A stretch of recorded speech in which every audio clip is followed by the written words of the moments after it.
I have dedicated my life to uncovering the truth, and I have succeeded, and have succeeded against all odds. Those who want to know the truth can now do so without effort or danger by simply accessing my work. The truth is that all 193 UN nation-states participate in a program of population control and are subjecting their citizens to covert chemical and coercive biological methods to subvert their reproductive and immune systems in order to limit the number of children they can have and their life expectancy. In addition, all UN member states subject their citizens to economic and psychosocial methods that subvert the family structure, to delay family formation, and to keep families few and small. I have detailed all methods of population control in the 17 books and circa 200 articles I have written so far, and in more than 300 educational videos and nearly 100 interviews I have published. But I did not stop there. I have also provided an alternative to covert depopulation, a population stabilization law, an upgrade to the UN system, a planetary well-being authority, and an updated and universal spiritual system, sanctum. These three instruments form the foundation for a common destiny for mankind and the solution to all our existential problems. In addition, I confronted the UN, the Holy See, the EU, NATO, the European Commission, and the world's most powerful governments during extended hunger strikes to force them to tell the truth and change course before it is too late, and have as a result changed policy in dozens of countries by destroying the secrecy and the deception that have enabled the use of covert methods of population control. Policymakers throughout the world are currently grappling with my work and thinking how to implement my ideas, and there will soon be a global population stabilization law in effect worldwide, simply because we have no other option. But my work is not finished and cannot remain unfinished. There are two goals left to accomplish. First, I must complete the history of population control that I started in 2021 and is only a third done. And second, I must find out the fifth law of civilization building that will guide our existence beyond this millennium. Let me explain. In 2021 and 2022, I worked exclusively on the history of population control that I entitled Animals to Angels, the history of population control and its role in civilization building. I did so on my own money and almost finished the first of its three parts, the past. I have yet to finish the present and the future. Animals to Angels is the first history of population control. In part and in whole, my work on the history of population control is seminal. Once I finish writing it, Animals to Angels will be undoubtedly the world's most important book, as it will guide mankind long into the future. Why? Because the knowledge of population control, both quantitative and qualitative, and its role in civilization building makes or breaks civilizations.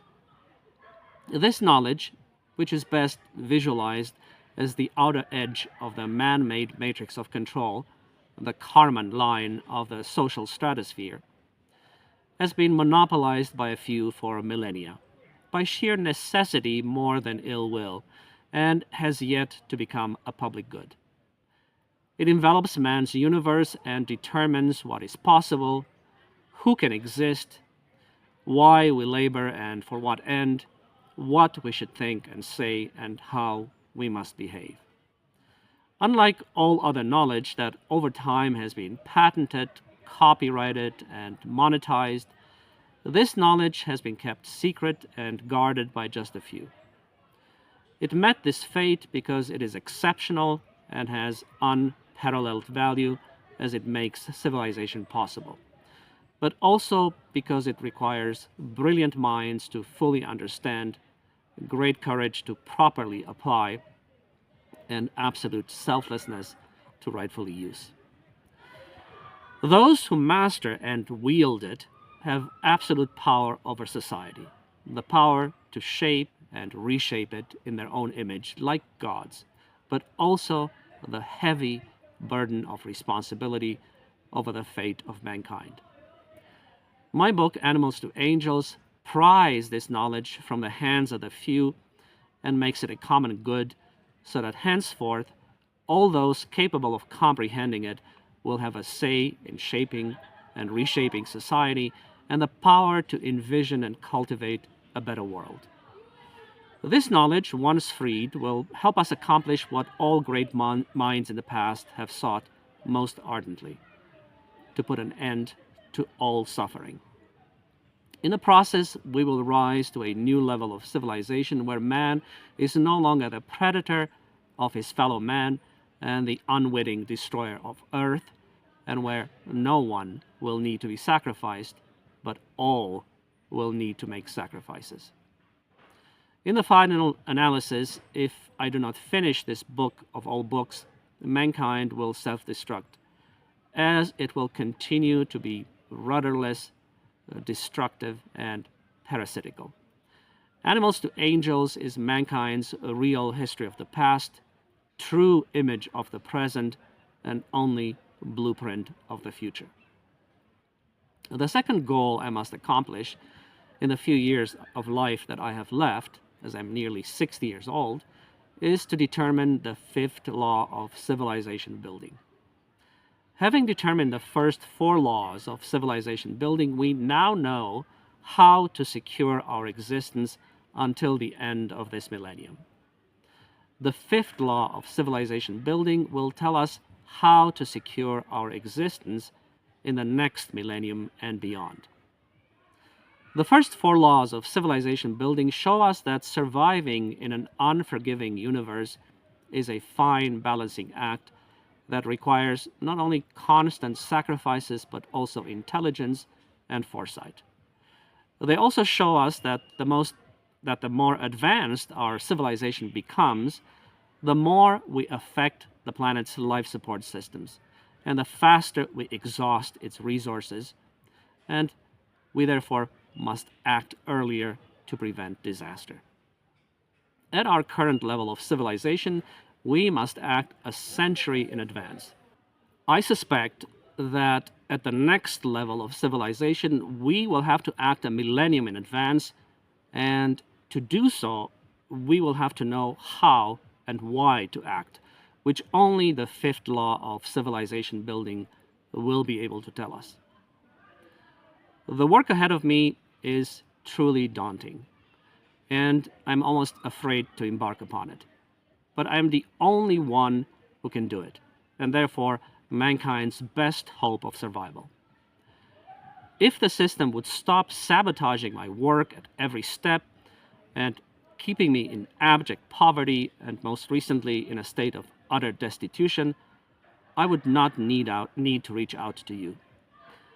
I would have more money than I would know what to do with, not only from the fruits of my labor, but also from the reparations that I would have received from civil courts for the harm that has been done to me and my children by governments and the international system, as well as organized religions for the past 16 years. Unfortunately, we are being governed by criminals, cretins, and cowards, whose primary concern is their own wealth and power and not the well-being of mankind, let alone truth and justice, and least of all my ability to do the world's most important work, especially since my work invalidates their very existence and shows how incompetent and perverse they are. This being the case, I am forced to reach out to you, the world's 8 billion people, for financial support. I have always provided my work free of cost to each and all to ensure that everyone has equal access to the world's most important knowledge: how to survive the Deep Up program, and ensure the continuation of one's genetic lineage. And I will continue to do so. For the past 16 years, I have carried on an epic struggle, a veritable David against Goliath battle, and the first of its kind, since never in history has a human being had to take on a global system. But I have succeeded. I have succeeded despite having to confront a global system, the post-World War II international order, a system that has taken everything from me in its failed attempt to stop me from being the torchbearer of truth. My children, my family, my property, my freedom, and even attempted to take my life. For the past 14 years, I have been kept apart from my children and in abject poverty. Our political and spiritual leaders had hoped that poverty would cripple my ability to work and that separating me from my children would destroy me emotionally. While poverty has indeed slowed me down, it has not stopped me from producing the world's most important body of work and in the process saving more lives than anyone in history, both directly and indirectly. And while separating me from my children has caused me unparalleled pain and grief and suffering, it has not destroyed me. Imagine what I could have accomplished under normal conditions, or better still, under ideal conditions. It is up to you, the world's 8 billion people, to provide me with ideal working conditions to complete my work, since my work benefits all of you in equal measure, and I provide it free of cost to each and all of you in equal measure, regardless of country, race, religion, status, age, or gender. My needs are modest. If I stay in my own country, Romania, I don't need more than 3,000 euros a month. It is my hope that people from across the world will contribute financially to my work so I can stay in my own country. If the civil society of a single nation, however, wishes to support me in full and wants me to do the world's most important work in their own country, for whatever reason or reasons, I will move. I will go where I have ideal working conditions to complete my work. But the fruits of my work will still be for everyone on earth without exception or discrimination. The only difference will be that the credit and the gratitude of future generations will go to the people of a single nation rather than to all mankind. I appeal to every human being on earth for help because my work benefits every human being on earth. And I appeal to you with a sense of urgency since I am homeless and penniless. The Vatican crippled my computer, and my mobile phone will stop working any day now. If you fail to support my work, future generations will judge you accordingly. I hope you will all make the right decision. Regardless, I will continue to tell you what you need to know and not what you want to hear, since only the truth will set us free.